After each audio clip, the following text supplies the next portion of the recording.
Kalau kau pernah dengar kisah tentang dia yang mengetuk, jangan pernah kau ulangi. Karena begitu kau menyebut namanya, dia akan datang.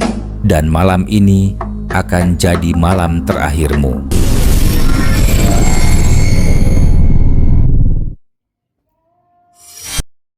Namanya Arif, 17 tahun, siswa kelas 3 SMK yang tinggal di sebuah desa kecil di lereng Gunung Ungaran, Jawa Tengah.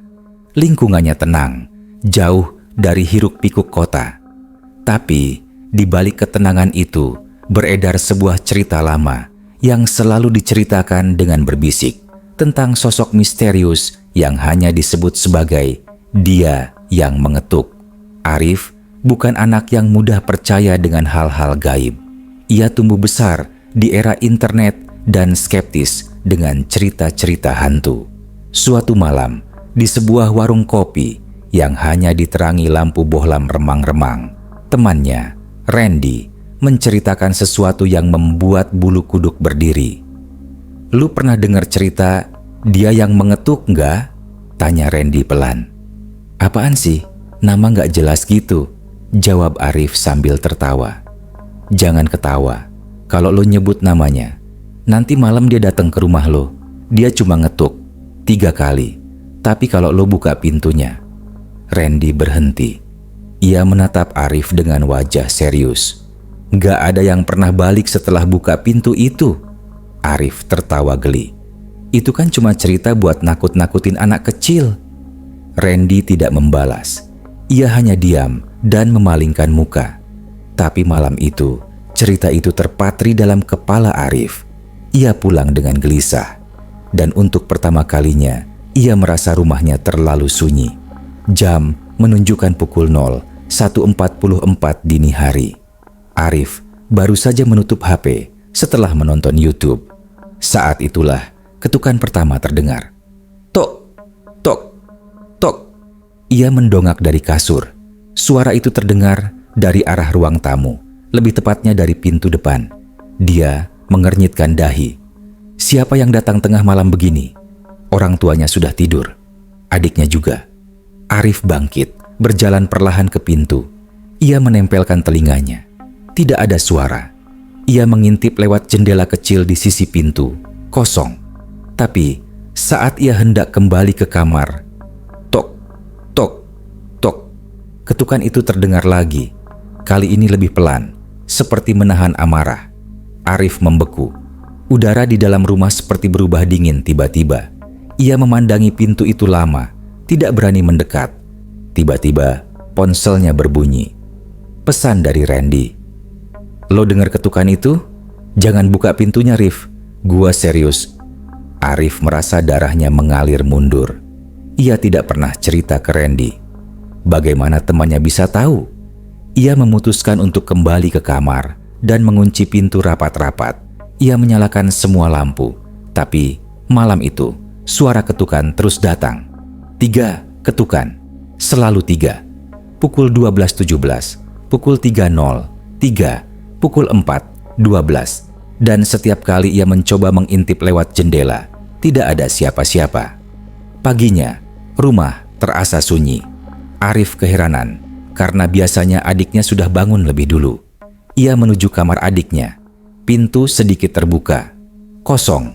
Kamarnya rapi. Tempat tidur sudah dibereskan, tapi tidak ada penghuninya. Orang tuanya pun bingung. Mereka pikir adiknya sudah keluar lebih awal. Tapi hingga siang, adiknya tak kunjung pulang. Petang hari, polisi datang. Tetangga yang sedang berkebun di pinggir hutan menemukan sepatu anak-anak dan sebuah jaket yang diidentifikasi milik adiknya Arif, basah, berlumpur, dan tercabik seperti dicakar binatang. Tapi tidak ada tubuh, hanya jejak yang berakhir di sebuah pohon besar. Orang tua Arif menangis histeris, tapi Arif hanya duduk membisu, wajahnya pucat. Di dalam hatinya, ia tahu malam itu adiknya membuka pintu. Sejak hari itu, Arif berubah. Ia tidak lagi tertawa saat ada yang cerita soal hantu. Ia menjadi pendiam, murung. Rumah itu pun seperti kehilangan cahaya. Ketukan itu tidak pernah terdengar lagi. Tapi Arif tahu suara itu hanya menunggu disebut lagi. Dan sejak itu, orang-orang di desa mulai memperingatkan satu sama lain. Jangan sebut namanya, jangan menceritakan kisahnya, karena dia akan datang malam itu juga, dan dia akan mengetuk pintumu. Desa Kedung Jati, sebuah wilayah kecil yang bahkan jarang muncul di peta, mendadak ramai dibicarakan setelah kasus hilangnya adik Arif menyebar. Meski pihak berwenang menutup kasus itu sebagai hilang di hutan, warga tahu bahwa bukan itu yang sebenarnya terjadi. Arif tidak pernah benar-benar berbicara setelah malam ketukan itu. Tapi dari gelagatnya, banyak yang mulai percaya bahwa legenda lama tentang dia yang mengetuk bukan isapan jempol. Dan ada satu hal aneh yang mulai terlihat setelah kejadian itu. Hampir semua rumah di desa mulai menempelkan tanda silang merah di pintu mereka. Dicoret dengan kapur atau dicat merah, terkadang di bagian luar, terkadang tersembunyi di dalam daun pintu. Seorang guru SD bernama Bu Ratna adalah salah satu dari sedikit warga yang menolak ikut-ikutan. Baginya, itu hanya mitos yang membuat orang makin takut. Ia adalah wanita rasional, lulusan pendidikan, dan tak percaya hal-hal gaib. Takut sama hantu? Saya lebih takut listrik naik, ujarnya pada Pak RT saat ditanya kenapa tidak memasang tanda merah. Namun, segalanya berubah pada malam tanggal 13 Oktober. Saat itu, Bu Ratna mengundang beberapa ibu tetangga untuk arisan. Mereka duduk melingkar, minum teh, bercanda, sampai salah satu dari mereka, Bu Yanti, menyebut nama itu. Ya, nama yang selama ini hanya dibisikkan. Katanya kalau nyebut dia yang mengetuk 3 kali, dia bakal datang ya, kata Bu Yanti sambil tertawa. Semua langsung diam. Ruangan yang tadinya penuh suara obrolan mendadak sunyi. Beberapa ibu melirik ke arah pintu. Bu Ratna menghela napas panjang. Udahlah, itu cuma cerita buat nakut-nakutin anak-anak.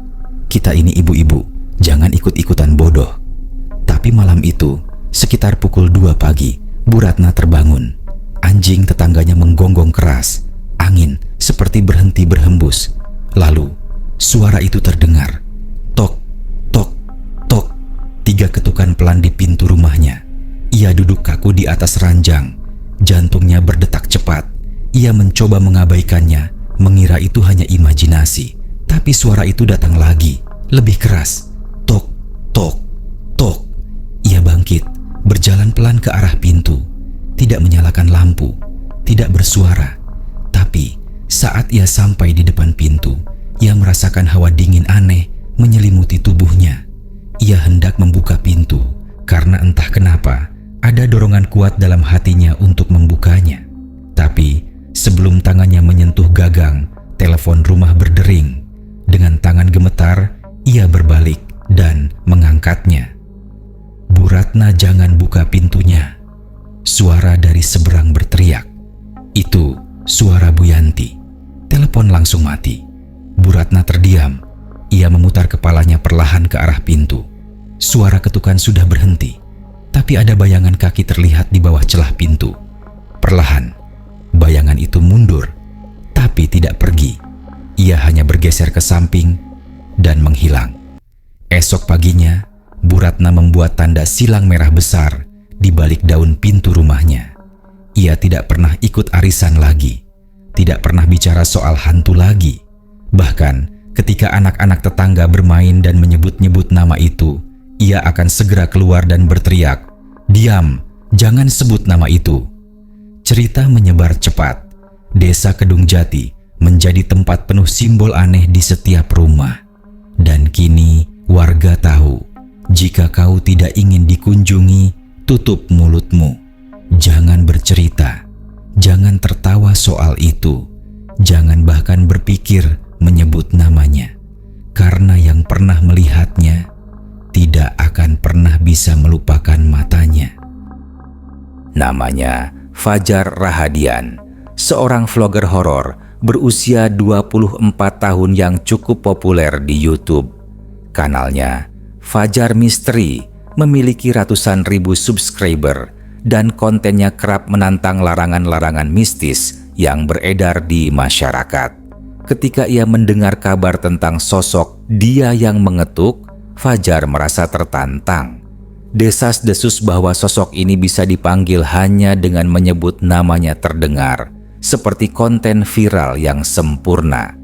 Kalau memang beneran ada, kenapa nggak pernah ada bukti? Ujarnya dalam vlog pembuka yang ia unggah sebelum keberangkatannya ke desa Kedung Jati. Kita akan buktikan sendiri malam ini live, dengan CCTV, dengan 3 kamera, dan aku sendiri akan panggil dia. Fajar datang dengan 2 kru, Reno, editor sekaligus kameramen, dan Jody, teman masa kecilnya yang biasa membantu dokumentasi di lokasi. Mereka tiba sore hari dan langsung disambut tatapan aneh dari warga.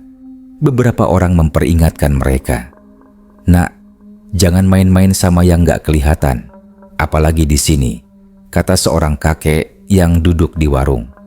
"Kalau kau panggil dia, kau tanggung sendiri akibatnya." Tapi Fajar hanya mengangguk sambil tersenyum.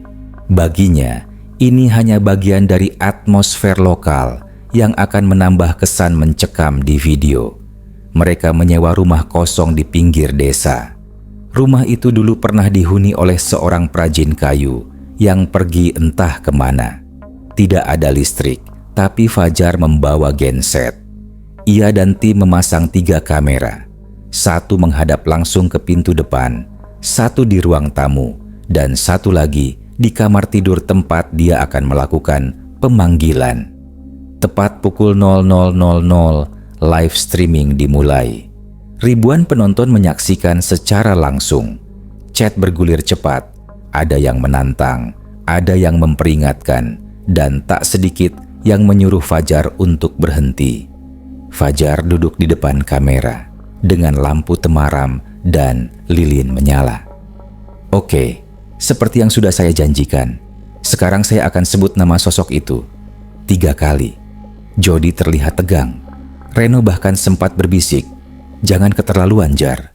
Tapi Fajar tetap melanjutkan. Ia menyebut nama itu 1, 2 kali, dan ketiga, "Hening." Semua diam. Chat YouTube melambat. Fajar menunggu. 10 menit berlalu, tidak terjadi apa-apa. Fajar tertawa kecil, lalu berdiri.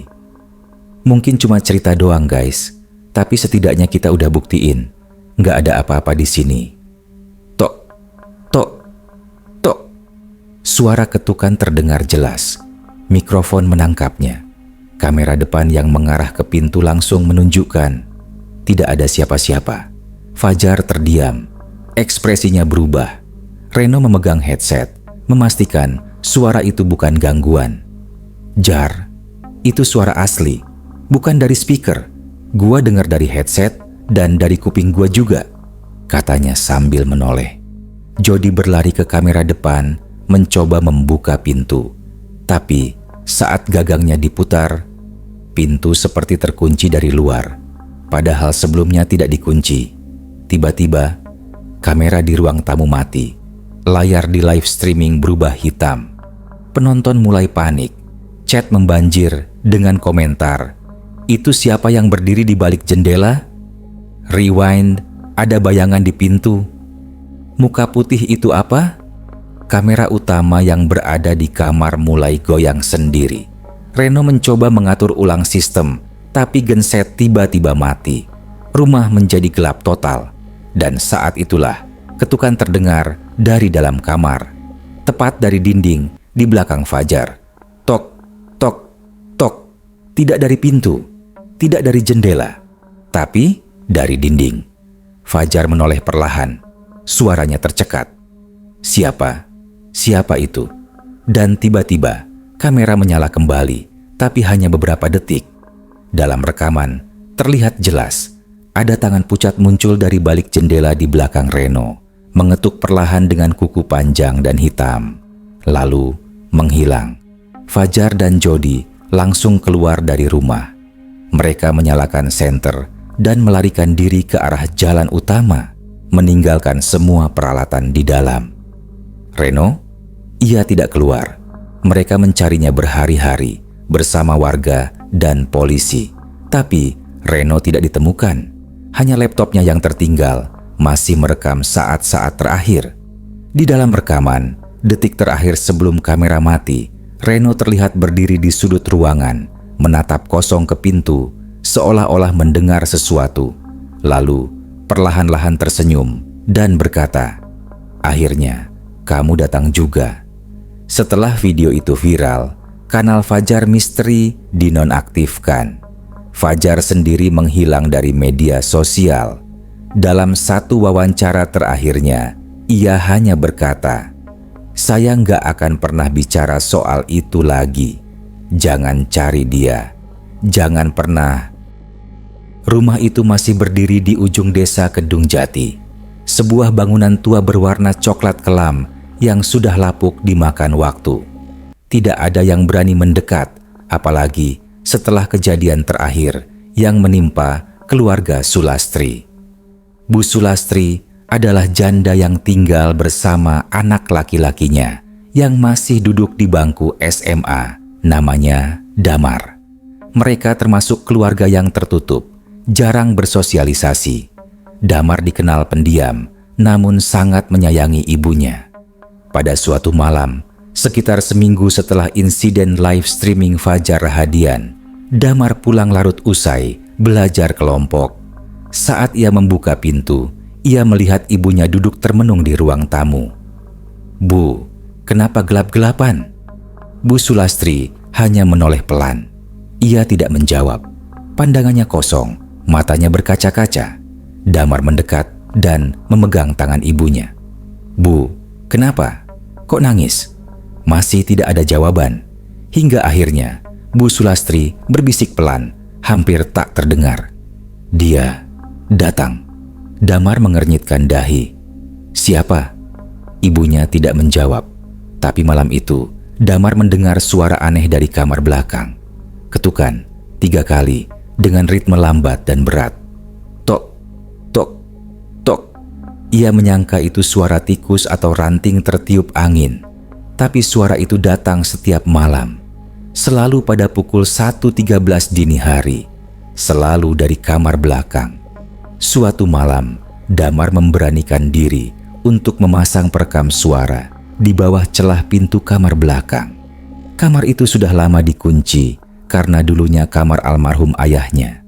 Keesokan harinya, ia memutar rekamannya.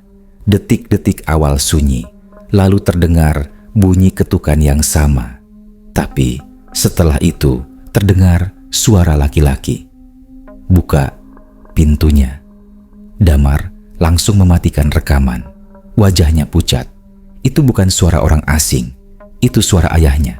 Padahal sang ayah sudah meninggal 3 tahun lalu karena sakit. Damar panik dan menceritakan semuanya ke ibunya. Tapi Bu Sulastri hanya menangis. "Itu bukan bapakmu. Itu bukan dia." Beberapa hari kemudian, warga gempar. Bu Sulastri ditemukan pingsan di depan kamar belakang. Di tangannya tergenggam kunci tua, kunci kamar suaminya yang selama ini ia simpan rapat-rapat. Saat sadar, Bu Sulastri hanya bisa mengatakan satu kalimat, "Aku." Sudah buka pintunya. Sejak malam itu, Bu Sulastri tidak bisa bicara lagi. Lidahnya seperti terkunci. Tapi yang paling menyeramkan bukan itu. Karena sejak hari itu, Damar hilang. Tidak ada jejak, tidak ada suara, tidak ada benda yang hilang dari rumah. Hanya Damar lenyap begitu saja. Pencarian dilakukan selama seminggu. Polisi bahkan menggeledah kamar belakang, tapi tidak menemukan siapapun di dalam. Tidak ada bekas paksa, tidak ada tanda perlawanan.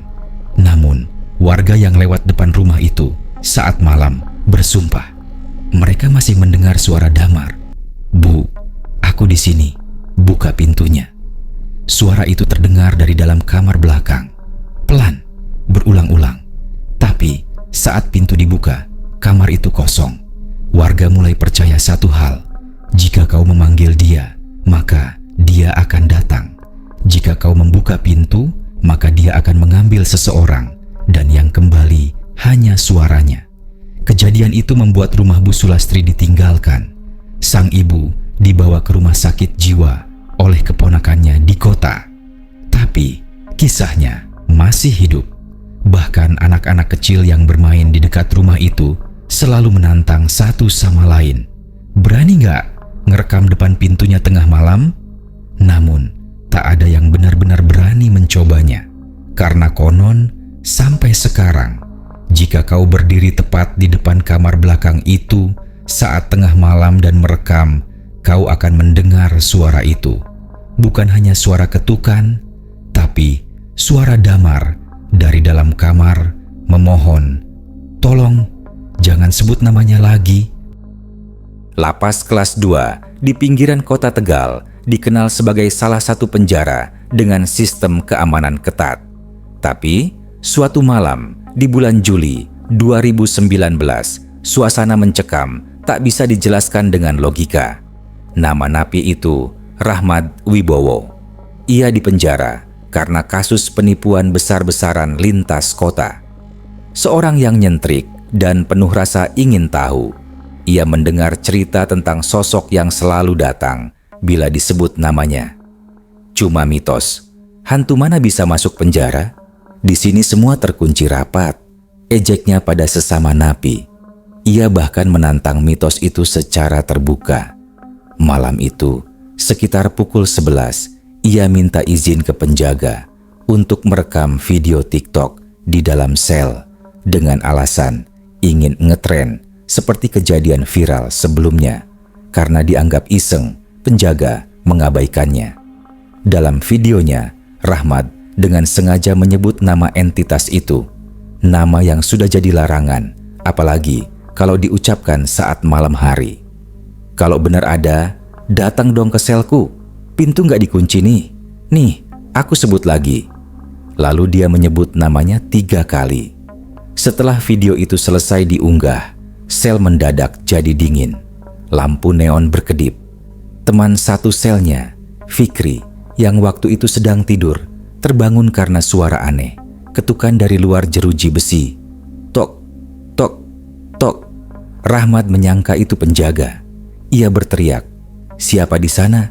Masuk aja kalau berani." Tapi Fikri mulai menangis. Ia melihat bayangan di balik jeruji. Bukan manusia. Tingginya tidak wajar, tubuhnya kurus kaku seperti mengering, rambut panjang menjuntai hingga lantai, dan matanya hanya 2 titik merah menyala dalam gelap. Rahmat terdiam. Ketika ia menyentuh jeruji untuk memastikan sosok itu nyata, suhu logamnya begitu dingin seperti es, dan lalu prak, semua lampu padam. Fikri histeris.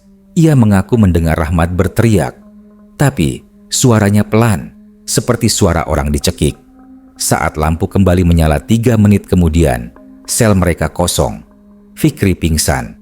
Saat sadar, Rahmat tidak ada di dalam sel, tidak di lorong, tidak di lapas manapun. Penjaga panik. Mereka meninjau CCTV. Dalam rekaman, Rahmat terlihat sedang merekam dirinya sendiri. Namun, saat detik 00.21, muncul kabut hitam pekat menutupi kamera. Dan ketika kabut itu hilang, Rahmat ikut hilang. Lebih menyeramkannya lagi, jeruji sel ternyata masih terkunci dari luar. Tidak mungkin seseorang bisa keluar tanpa membuka kunci secara fisik. Penyelidikan dilakukan besar-besaran. Penjara digerebek total.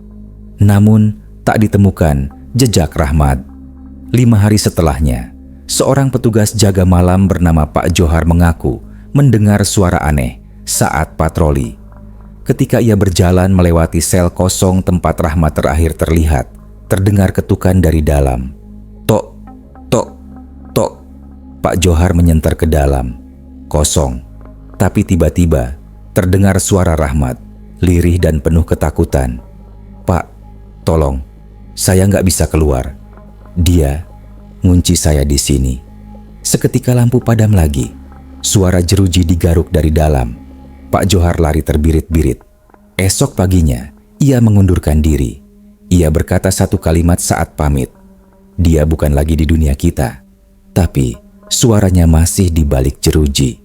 Sejak itu, sel nomor 7 dikosongkan permanen. Tak ada napi yang mau tinggal di situ.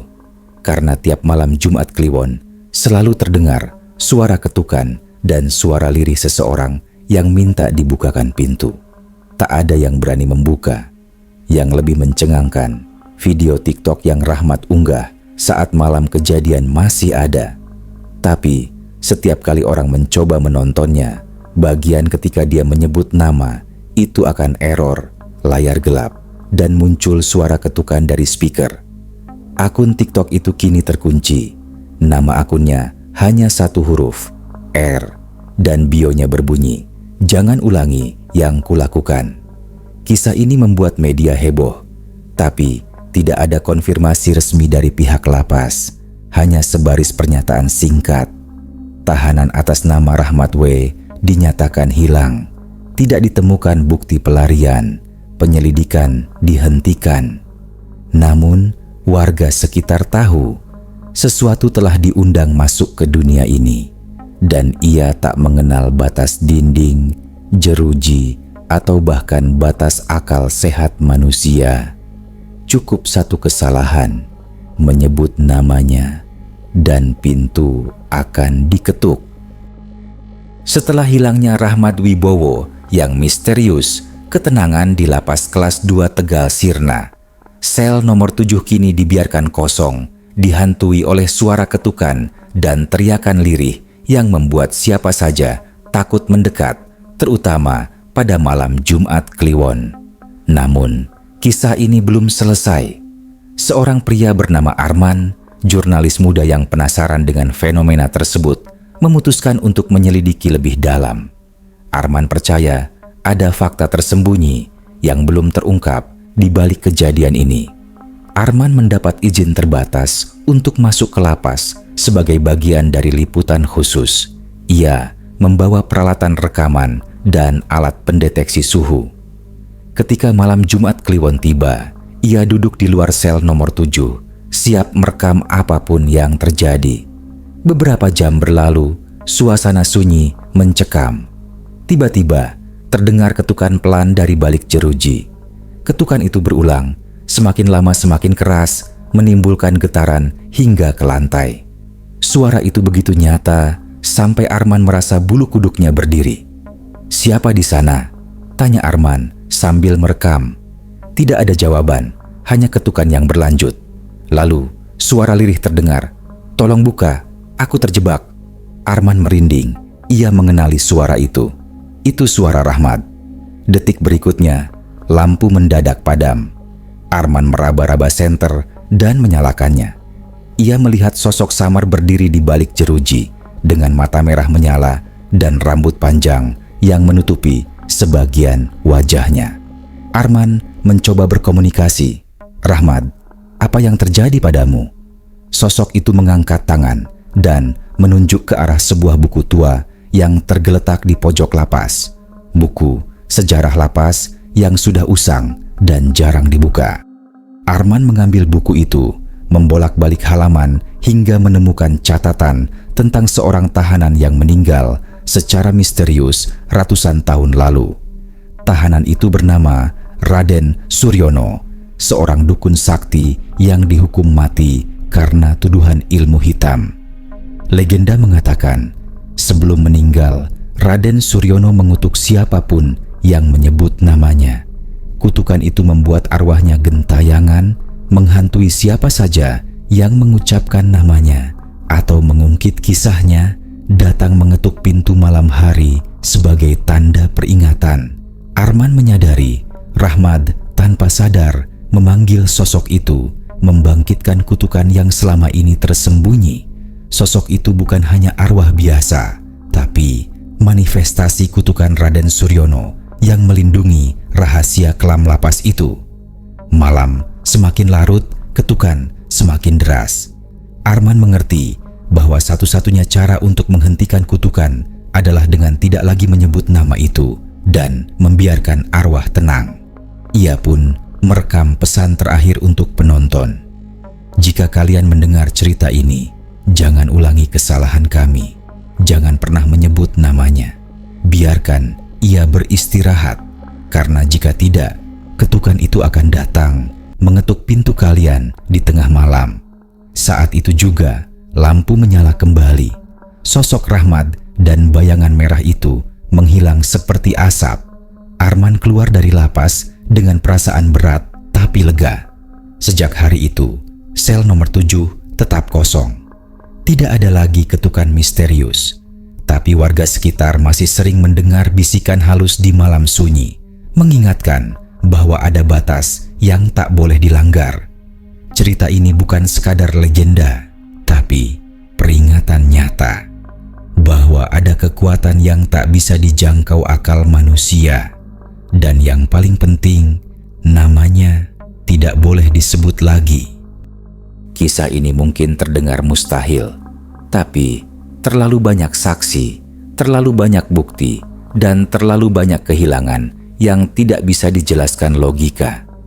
Jadi, kalau kamu merasa mendengar suara ketukan nanti malam, ingat satu hal, jangan pernah buka pintunya. Terima kasih sudah menonton sampai akhir.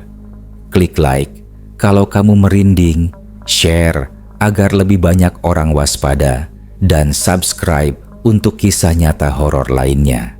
Sampai jumpa di video berikutnya. Kalau kamu masih di sini besok,